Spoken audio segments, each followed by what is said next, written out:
محترم دوستوں، بزرگوں اور ساتھیوں،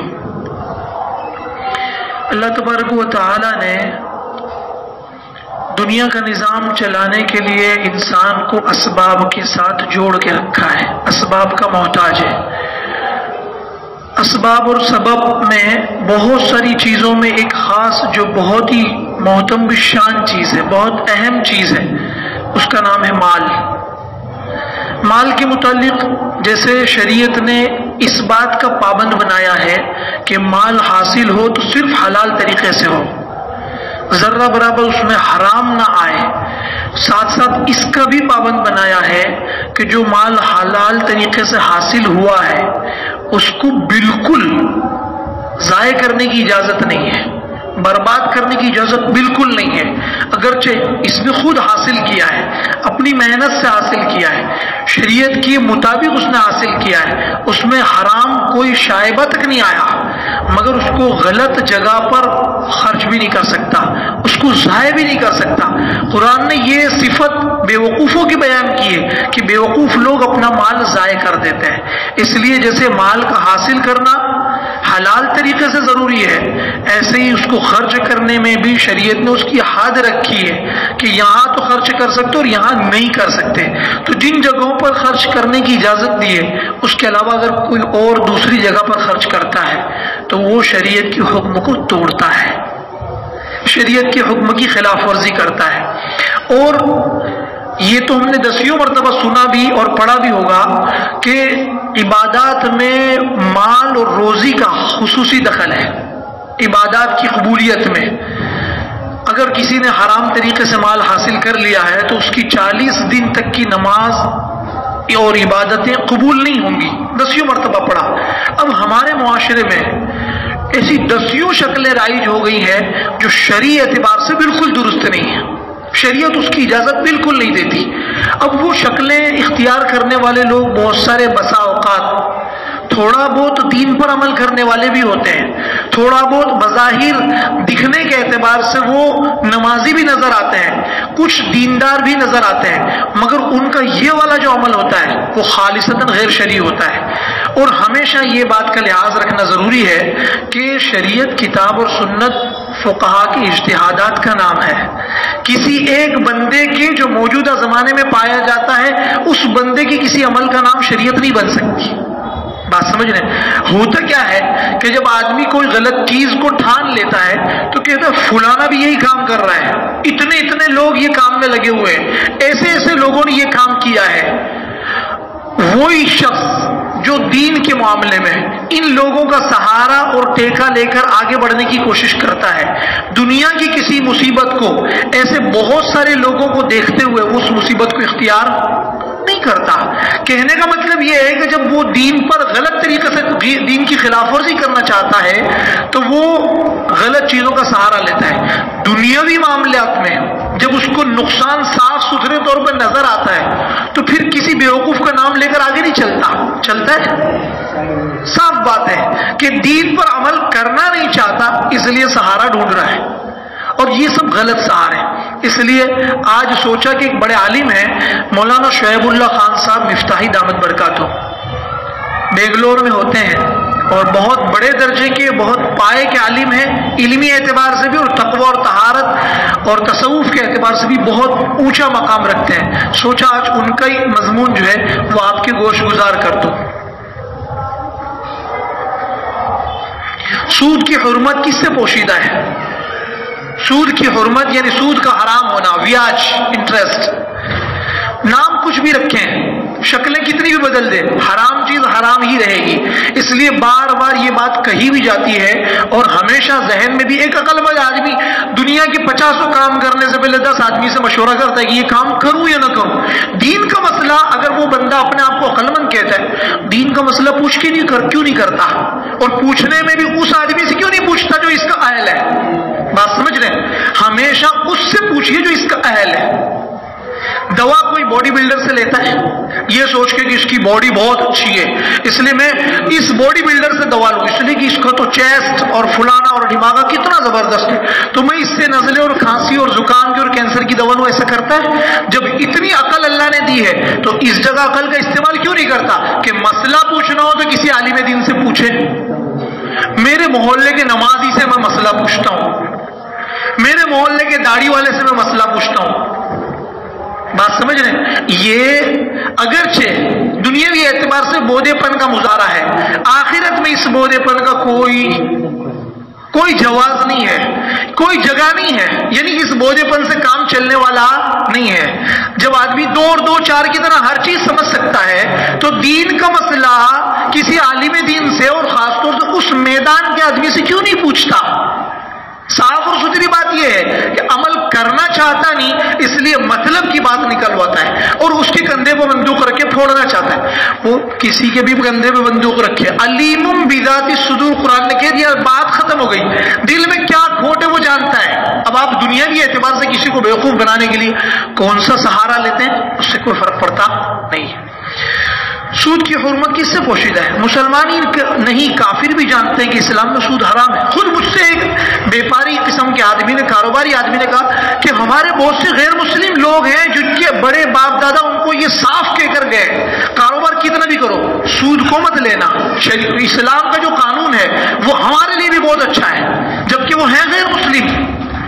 بات سمجھ رہے؟ میں نے خود سنا بہت سے جو کاروباری قسم کے لوگ ہیں وہ اپنے غیر مسلم ساتھیوں کی اور دوستوں کی بات بتا رہے ہیں کہ ان کے بڑے بڑوں نے ان کو یہ بات بطور نصیحت اور وصیت کی کہی ہے کہ کاروبار کتنا بھی پھیلا دو مگر سود کو اندر مت آنے دینا.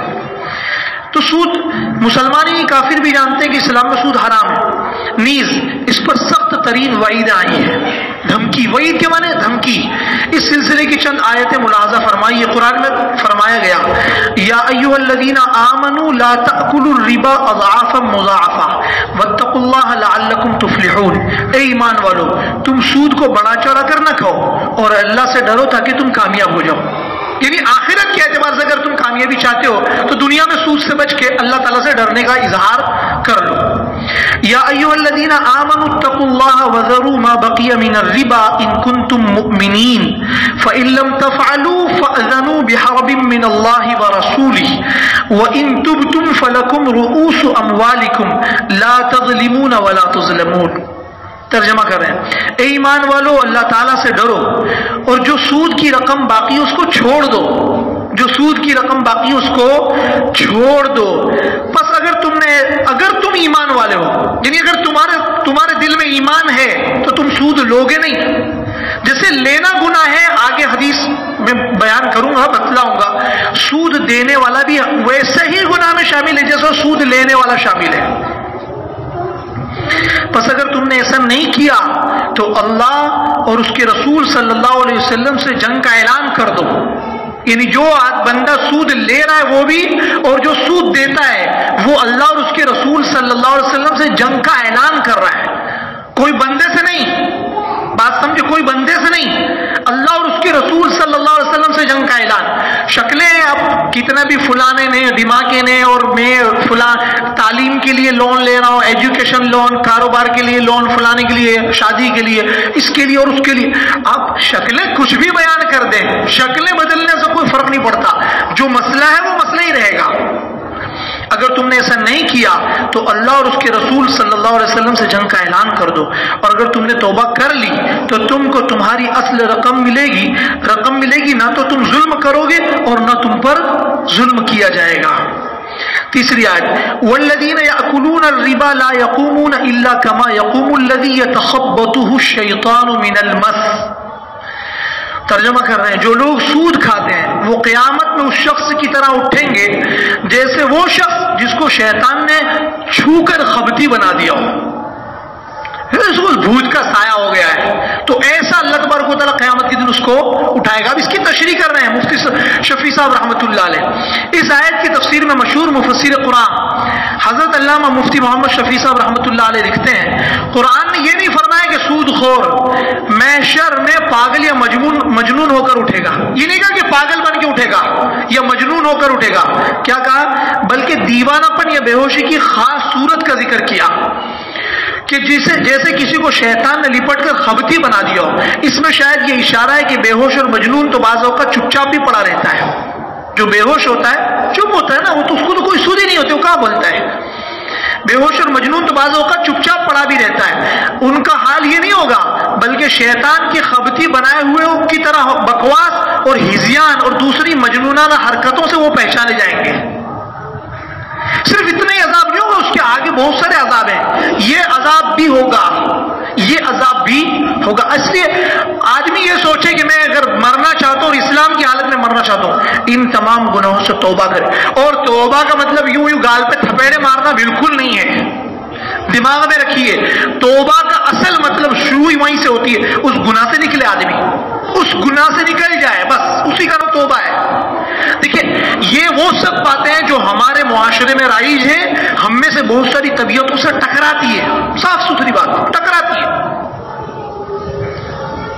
ہم میں سے بہت ساری طبیعتوں سے یہ باتیں ٹکراتی ہے، اور ان طبیعتوں سے ٹکرانے کی وجہ سے سننا نہیں پسند کرتے ہم، بالکل سننا گوارا نہیں ہوتا۔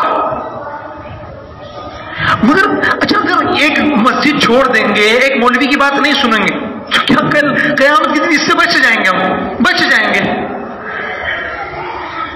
سمجھے؟ کوئی بچ نہیں سکتا۔ یہ تو ہماری ذمہ داری ہے کہ ہم ہفتے میں کسی نہ کسی ایسی جگہ کا انتخاب کریں جہاں ہمیں دینی معلومات ملے، جہاں ہماری غلطیوں کی نشاندہی ہو۔ چھپنے سے کام نہیں چلتا۔ دنیا شتر مرغی کی مثال ہم دوسروں کو دیتے ہیں کہ وہ شکاری سے بھاگ کر کیا کرتا ہے، جب تھک جاتا ہے ریت میں اپنی صرف گردن ڈالتا ہے، سوچتا ہے کہ میں نہیں دیکھتا، تو شکار اس کو پکڑ نہیں پائے گا۔ تو یہ کیا کر رہے ہیں ہم؟ یہ کیا طریقہ ہے؟ اس لیے طبیعتوں کے خلاف کو چھوڑو، یہ سوچو کہ جو بات کہی جا رہی ہے اگر دین کے مطابق بس عمل کرنا ہے، جو بات کہی جا رہی ہے اگر دین کے مطابق تو عمل کرنا ہے، اس لیے کہ دین پر ہی ہماری آخرت کا دار و مدار ہے۔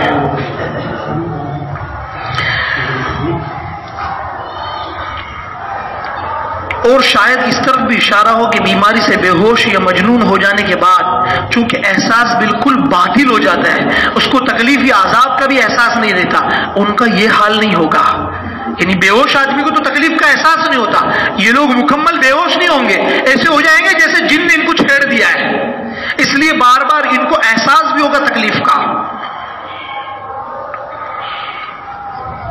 بلکہ آصف زدہ کی طرح تکلیف اور عذاب کو پوری طرح محسوس کریں گے۔ اب یہاں یہ دیکھنا ہے کہ جرم اور سزا میں کوئی مناسبت ہونی چاہیے۔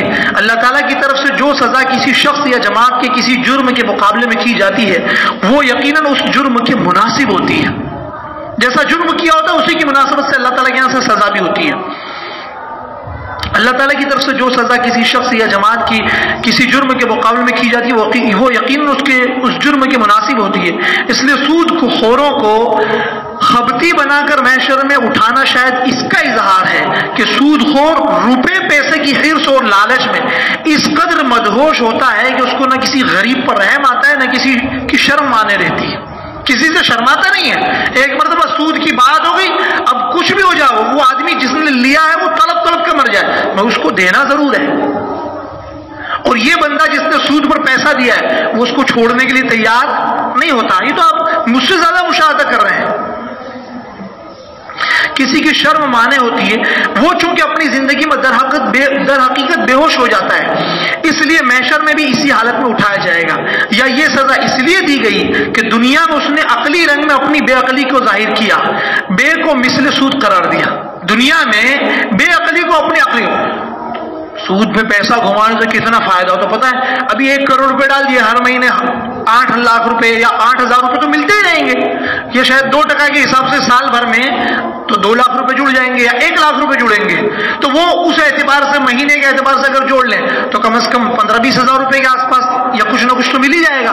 تو وہ یہ سوچے گا سود پہ پیسے گھمانے سے کتنا فائدہ ہوتا ہے، اب ایک فلیٹ بناؤ اور اس کے بعد دے دو 5 لاکھ روپے لے لو، پھر دوسرا بنا دو، پھر تیسرے کو دے دو، چوتھے کو دے دو، وہ شکلیں بھی آئیں گی۔ جیسا کہ بھی ہمارے یہاں رائج ہے کہ مکان دے دو اور پیسہ لے لو اور کرایہ مت دو، اس کی بھی اجازت نہیں ہے۔ دنیا میں اس نے عقلی رنگ میں بے عقلی کا مظاہرہ کیا، بے کو مثل سود کے قرار دیا، یعنی کاروبار بھی تو سود ہے، بہت سارے لوگ کہتے ہیں، اور سود بھی ایک کاروبار ہے، اس لیے اس کو بے عقل کر کے اٹھایا گیا۔ 2 وجہ بیان کر دی، آیات کے بعد احادیث بھی سن لیجئے۔ حضرت جابر ابن عبداللہ رضی اللہ تعالیٰ عنہ نے فرمایا لعن رسول اللہ صلی اللہ علیہ وسلم آکل الربا وموکلہ وکاتبہ وشاہدہ وقالہم سواء۔ ترجمہ سنیے، رسول اکرم صلی اللہ علیہ وسلم نے سود لینے والے، سود دینے والے، اس کو لکھنے والے، اس پر گواہ بننے والے پر لعنت فرمائی، اور فرمایا کہ یہ سب گناہ میں برابر ہیں۔ میں تو LIC کا کام کرتے ہیں، ہمارا بھائی تو بہت پھل گیا، بہت زوردار چلتا ہے اس کا۔ تو یہ LIC کیا ہے؟ اور بہت قریب سے دیکھا، بہت قریب سے، آدمی کچھ بھی کر لے۔ ہمارے ایک پہچان والے کا بھتیجا ہے، میں اس لیے ریئل واقعہ بتاتا ہوں تاکہ پتہ چلے کہ زمین پر یہ ہو رہا ہے، اور آپ مجھ سے زیادہ معاشرے میں گھسے ہو، آپ کو اندازہ ہوگا۔ کوئی سال ایسا گزرتا نہیں ہے ان کے گھر کا، کوئی سال 1.5-2 لاکھ روپے دوا میں نہ جاتے ہو۔ یہ ان کا خود کا بیان ہے، یہ ان کا خود کا بیان ہے۔ اور خوشحالی تو اتنی کہ بڑا آپ کبھی رکشہ سے، کوئی رکشہ میں ٹکر مار دیتا، رکشہ کا ڈرائیور ہے، تو کبھی رکشہ کے کولے کی ہڈی ٹوٹ جاتی ہے، دوسرے سال پھر میں ملاقات کرتا ہوں تو بتایا کہ میرے بڑے بھائی کی اس کے فلانے کی ہڈی ٹوٹ گئی، اور پھر تیسرے سال کہا کہ وہ ہمارے بھائی کے پھیپڑے میں پانی بھر گیا، ایسا 2-2.5 لاکھ روپے اس میں برباد ہو گئے، پھر وہ فلانے کی بہو کو ڈلیور آئی، 2-2.5 لاکھ روپے اس میں نکل گئے۔ یعنی مستقل چلتا رہتا ہے، مستقل بتا دیا گیا۔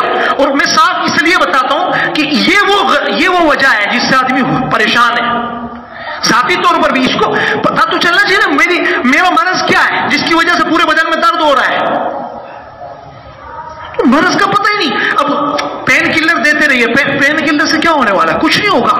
آپ مرض کی تشخیص کیجئے، اس کے بعد دوا تجویز کیجئے۔ طبیب کی تعریف مولانا اسماعیل میرٹھی رحمت اللہ علیہ نے اردو کی کتاب میں جو کی نا، طبیب کس کو کہتے ہیں؟ مرض پہلے تشخیص کرے، یعنی مرض تک پہنچے کہ مرض کیا ہے، بیماری کون سی ہے۔ اب اٹھ پٹانگ دوائیں دیتے رہے، کچھ فائدہ نہیں ہوگا۔ پھر مرض پہچاننے کے بعد اس کی صحیح دوا تجویز ہونی چاہیے کہ اس بیماری کی یہی دوا اس کو سوٹ کرے گی، یہ اندھے کی لاٹھی نہیں کہیں بھی پڑ جائے، اس کو دوا باقاعدہ چوز کرنی پڑے گی کہ یہی دوا اس کے لیے موافق ہے۔ ہر دوا ہر ایک کے لیے نہیں ہوتی، یہ ہے طبیب۔ اس لیے بہت حیران پریشان ہوتے ہیں۔ غور کریں زندگی میں کہ کون سا ایسا موقع ہے جس کی وجہ سے میں بہت حیران ہوں۔ اور یہ جو میں بتا رہا ہوں نا، یہ حقیقت بات ہے، یہ حقیقت بات ہے۔ ہر سال 1.5-2 لاکھ روپے کے کھڈے میں تو صرف بیماری میں اتر جاتے ہیں، اس کے علاوہ دسیوں پریشانیاں، آئے دن لڑائی جھگڑے، پریشان بہت ہیں مگر آتا بہت ہے۔ وہ آتا ہے نا، اس کی وجہ سے وہ چکاچوند ہے۔ تو یہ کاتبہ ہوں، یہ جو 2 لوگوں کو ملا دیتا ہے نا، یہ کاتب کے معنی لکھنے والا، یہ LIC والے ایک کی گردن لے کے اس میں اوکھلی میں پھنسواتے ہیں، تو پھنساتے رہے گا، کوئی فرق نہیں پڑے گا۔ اور بھی بہت سارے لوگ ہیں جو پھنسانے کا ہی کام کرتے ہیں۔ جب ان کو ہم نے سمجھایا، بولے فلانے مولانا کرتے، مولانا نے داڑھی رکھی، تو داڑھی نہیں رکھ سکا۔ میری بات سمجھ رہے ہیں؟ مولانا نے شرعی داڑھی رکھ لی مگر وہ داڑھی نہیں رکھ سکا۔ یہ کیا عجیب و غریب مسئلہ ہے۔ کسی عالم کے کرنے سے کوئی غلط کام جائز نہیں ہونے والا۔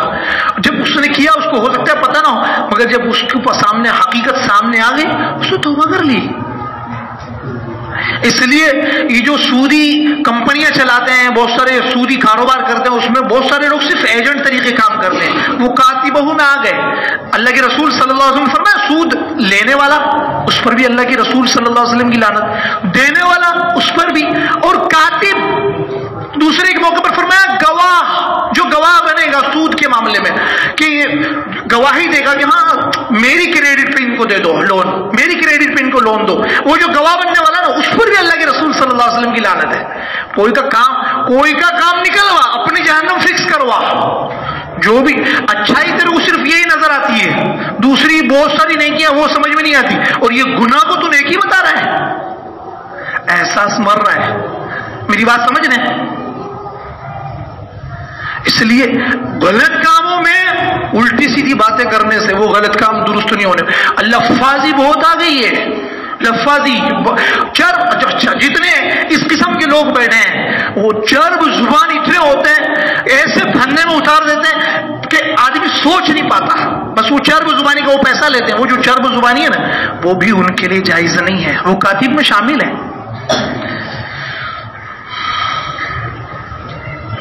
رسول اکرم صلی اللہ علیہ وسلم نے فرمایا سود لینے والے، دینے والے، اس کو لکھنے والے، اس پر گواہ بننے والے پر لعنت فرمائی، اور یہ فرمایا کہ یہ سب گناہ میں برابر ہیں۔ حضرت سمورہ ابن جندب رضی اللہ تعالیٰ عنہ کہتے ہیں کہ رسول اکرم صلی اللہ علیہ وسلم نے فرمایا کہ رات میرے پاس دو شخص آئے اور مجھے ایک مقدس زمین کی طرف لے گئے، بس ہم سب چلتے رہے یہاں تک کہ خون کی ایک نہر کے پاس آئے جس میں ایک شخص کھڑا ہوا تھا اور دوسرا آدمی اس کے کنارے پر تھا جس کے سامنے پتھر پڑے ہوئے تھے۔ جب وہ نہر والا آدمی سامنے آتا اور نکلنے کا ارادہ کرتا، یعنی خون کی نہر میں سے باہر نکلنے کا ارادہ کرتا، تو یہ کنارے والا آدمی اس کے منہ پر پتھر سے مار دیتا اور وہی پہنچا دیتا جہاں وہ پہلے تھا۔ جب بھی وہ نکلنے کا ارادہ کرتا وہ اس کو اسی طرح مار کر لوٹا دیتا۔ رسول اکرم صلی اللہ علیہ وسلم نے فرمایا میں نے ان دو شخصوں سے، جو حقیقت میں اللہ تعالیٰ کے فرشتے تھے، پوچھا کہ یہ کون ہے؟ تو کہا کہ یہ سود کھانے والا ہے، جس کو پتھر مار کے پھینک دیا جاتا ہے اندر، اس کے متعلق کہا کہ یہ سود کھانے والا ہے۔ حضرت عبداللہ ابن حنظلہ رضی اللہ تعالیٰ عنہ سے مروی ہے کہ رسول اکرم صلی اللہ علیہ وسلم نے فرمایا سود کے طور پر ایک درہم جو آدمی کھا لے، درہم کا مطلب 1 روپیہ سمجھ لو آج کے زمانے میں، سود کے طور پر ایک درہم جو آدمی کھا لے جبکہ وہ جانتا بھی ہو کہ یہ سود کا پیسہ یا اس کی آمدنی سود پر ہی ٹکی ہوئی ہے، رکھ رکھاؤ میں۔ اسلام تو ملنے کی تعلیم دیتا ہے نا، حرام کھانے کی تعلیم نہیں دیتا۔ یہ کیا عجیب و غریب، جب حرام کھانا ہوتا ہے تو کہتے ہیں اسلام بھائی چارے کی تعلیم دیتا ہے۔ یہ بھائی چارے کی آڑے میں اپنی جہنم کیوں بھر رہے ہو بھائی؟ اللہ تعالیٰ سے ڈرو۔ بھائی چارہ اس کا نام نہیں ہے کہ آدمی حرام خوری میں اتر جائے، اس لیے جو کر رہا ہے اس کے متعلق بھی، اور جو دوسرا اس کے وہاں جو کرنے والا ہے حرام خور اور حرام طریقے سے مال کمانے والا، اس کے وہ دعوت کھانے والا، یہ بھی سمجھ لے۔ شادیوں میں دعوت اڑانے میں ذرا بھی اتنا رکھ رکھاؤ یاد آتا ہے، اتنی مروت آ جاتی ہے، وہ مروت دینی معاملے میں نہیں آتی۔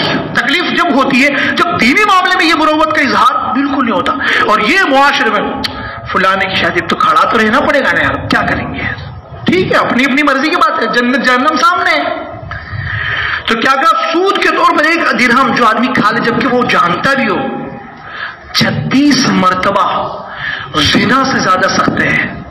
زنا سمجھتے ہیں؟ زنا وہ کام جو شادی کے بعد میاں بیوی کرتے ہیں، وہ اگر کسی ایسی عورت سے کر لیا جائے جو اس کی بیوی نہیں ہے، اس کا نام ہے زنا، اس کا نام ہے زنا۔ اگرچہ دونوں کی رضامندی ہو، وہ کتنا بدترین کام ہے۔ شریعت میں غیر شادی شدہ کے لیے اس کام پر شریعت میں 100 کوڑے کی سزا ہے، 100 کوڑے کی، اور اگر شادی شدہ یہ کام کر لے پتھر مار مار کے اس کو دنیا سے ختم ہی کر دینا ہے، یہ سزا ہے اس کے اوپر، سخت ترین سزا۔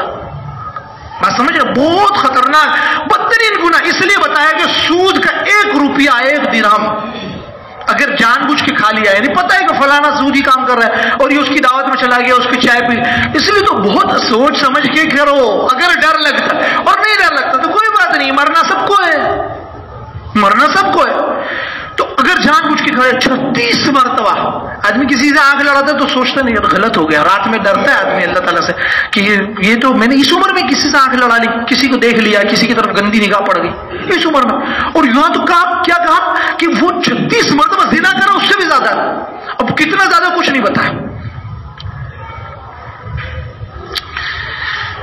حضرت برا ابن عازب رضی اللہ تعالیٰ عنہ نے کہا کہ رسول اکرم صلی اللہ علیہ وسلم نے فرمایا سود کے 72 دروازے ہیں، 72 باب ہیں، ان میں سے ادنا درجہ یعنی سب سے کم ترین درجہ یہ ایسا ہے جیسے کوئی اپنی ماں سے منہ کالا کرے۔ سب سے کم تر درجہ جو ہے نا وہ یہ ہے کہ کوئی آدمی اپنی ماں سے منہ کالا کرے۔ سوچو پہلے دیکھا کوئی عام عورت سے بھی آدمی منہ کالا کرنے کے لیے کیسے تیار ہوگا؟ یہ اتنا خطرناک عمل ہے کہ حدیث شریف میں آتا ہے زنا کرنے سے آدمی کا ایمان نکل جاتا ہے۔ جب تک آدمی زنا کر رہا ہوتا ہے اس وقت ایمان دل سے نکل کے لٹکتا رہتا ہے، اور یہاں اللہ کے رسول صلی اللہ علیہ وسلم فرماتے ہیں کہ کم سے کم درجہ سود کا یہ ہے کہ آدمی اپنی ماں سے ہی منہ کالا کر لے۔ اس کی طرف تو تصور کیا، کوئی گالی دے دے تو تب بدن میں آگ لگ جاتی ہے، تصور تو دور کی بات ہے۔ کوئی اگر خدا نہ خواستہ آدمی کسی کی ذات کو گالی دیتا تو برداشت کر لیتا، پر ماں کو گالی دیتا تو کبھی برداشت نہیں ہوتا۔ اور یہاں یوں کہا کہ ماں کے ساتھ منہ کالا کرنے سے زیادہ خطرناک، سمجھ رہے ہیں آپ؟ اس لیے سود کے معاملے میں احتیاط، بہت احتیاط۔ حضرت ابو ہریرہ رضی اللہ تعالیٰ عنہ نے رسول اکرم صلی اللہ علیہ وسلم سے روایت کیا ہے کہ آپ صلی اللہ علیہ وسلم نے فرمایا کہ معراج کی رات میں ایک قوم پر گزر ہوا جن کے پیٹ گھروں کے مانند تھے، گھر کتنا بڑا ہوتا ہے، گھر جیسے بڑے بڑے ہو گئے تھے پیٹ، جن میں سانپ تھے جو باہر سے نظر آ رہے تھے، یعنی پیٹ بڑے بڑے ہو گئے اور اس کے اندر سانپ ہیں اور سانپ باہر سے نظر آ رہے ہیں۔ میں نے پوچھا کہ جبریل یہ کون ہے؟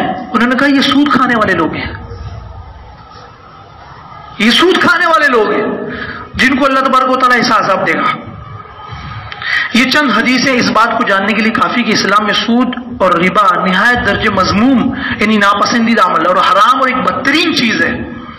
اسلامی معاشرے میں اس کے پلنے بڑھنے یا پنپنے کی کوئی گنجائش نہیں ہو سکتی، اسلامی معاشرے میں اس کی کوئی گنجائش نہیں ہو سکتی۔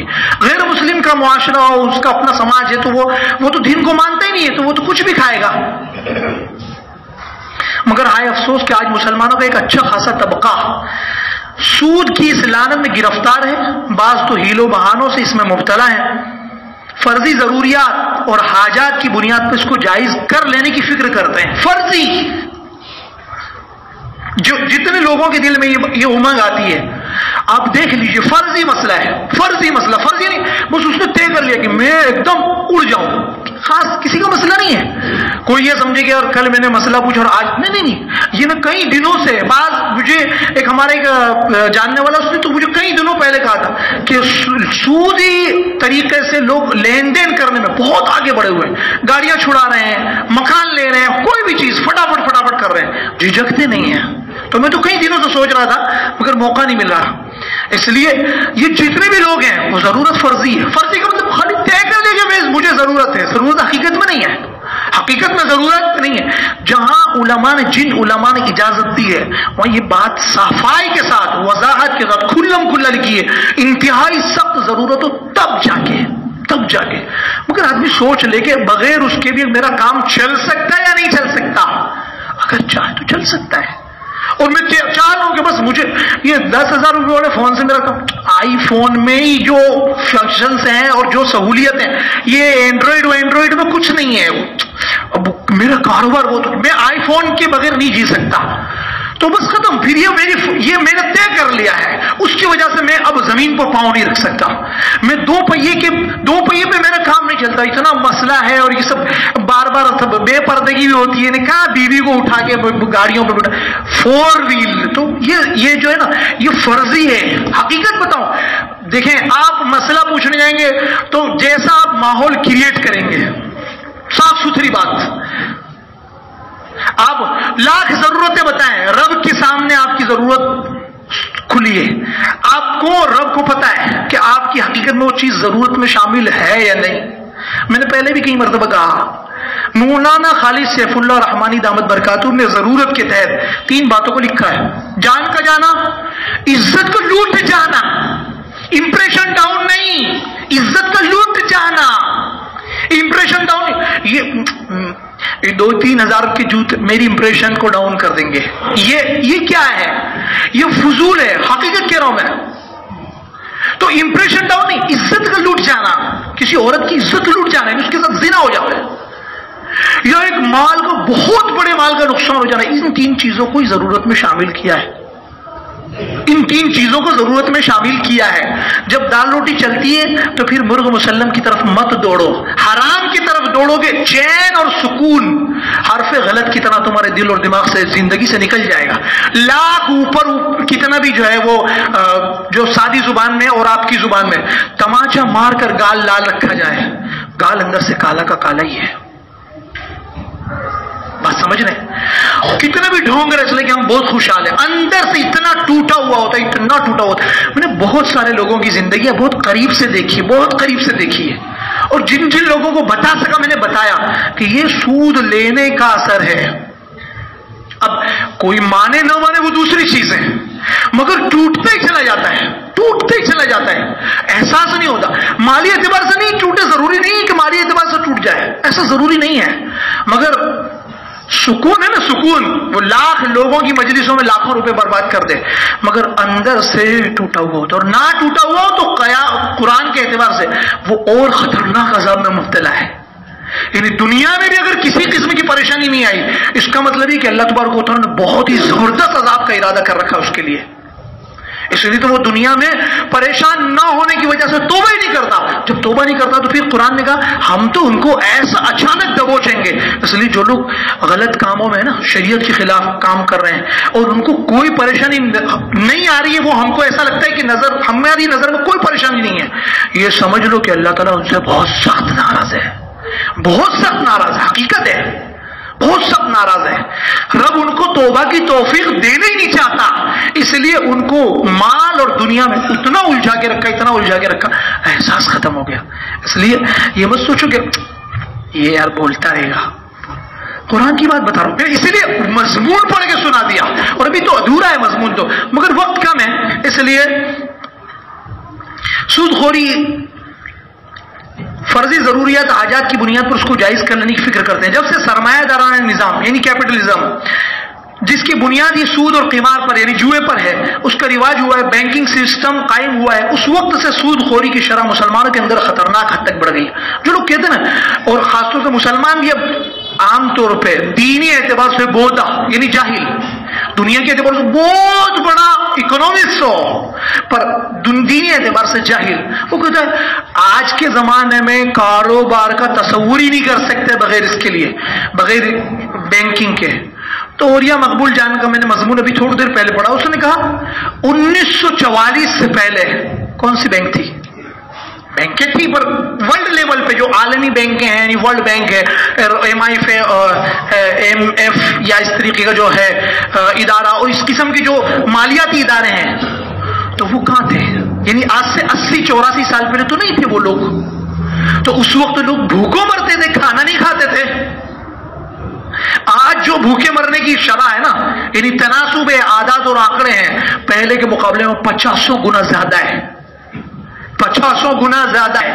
یہ باقاعدہ یہ سسٹم اسی لیے رکھا ہے تاکہ ساری دولت سمٹ کر چند ہاتھوں میں رہ جائے. اور اس کا مشاہدہ اب تو، پہلے اگر کوئی مولوی بولتا تو کہتا بکواس کر رہا ہے، اب امبانستان اور اڈانستان میں رہتے ہو تو اندازہ ہو گیا کہ اب کس پوزیشن کی طرف ہم جا رہے ہیں. اور یہ صرف 2 بندے نہیں ہیں، اوپر جو ہے وہ ورلڈ بینک کی طرف سے ان کے اوپر دباؤ ہے کہ یہ پورا سسٹم ختم کر دو، پورا سسٹم. اور اس سسٹم کو ختم کرنے کی صرف وجہ ہے کہ ایک تو یہ کہ انسانیت مکمل طور سے کروڑوں کی تعداد میں بھوک سے مر جائے، کم لوگ رہیں تو ہم ان پر مضبوطی کے ساتھ حکومت کر سکیں اور وہ سارے کے سارے لوگ غلام بن جائیں، سارے کے سارے لوگ. اس لیے آپ دیکھ لیں کہ نظام ایسا بنا دیا، ہر بندہ، وہ حدیث شریف ہے آگے بھی، وہ اصل میں مضمون تو لمبا ہے حدیث میں کہ ایک وقت وہ آئے گا کہ ایک بندہ جو اللہ سے ڈر کر سود نہیں بھی کھائے گا، اس کے بخارات نہیں، اس کو دھواں اس کو ضرور لگے گا. آپ دیکھیں، آپ دیکھ لیجئے کہ جھگڑا کیوں ہے. کہنے کو یہ کہ ہر ایک کا کھاتا کیا کھلا، غریب کے جیب میں جو 1 روپیہ تو اس کو بھی 8 آنے میں تبدیل کر دیا انہوں نے، کھینچ لیا. اس لیے اگر کوئی یہ چاہ بھی لے کہ میں بینکوں میں پیسہ نہیں رکھنا چاہتا، میں پیسے کو کنورٹ کر دوں سونے میں، گورنمنٹ اس کو کیوں نہیں کرنے دینا چاہتی؟ کیوں نہیں کرنے دینا؟ گورنمنٹ کے باپ کا پیسہ ہے پر کرنے دے گی، اس لیے کہ وہ چاہتے ہیں کاغذ میں پیسہ رہے نا. پیسہ جو سونے میں تبدیل ہو جائے گا، یہ سونا لے کے دنیا کے کسی بھی کونے میں جائے گا، ویلیو ڈاؤن نہیں ہو سکتی. میری بات سمجھ رہے ہیں آپ میری بات سمجھ رہے ہیں؟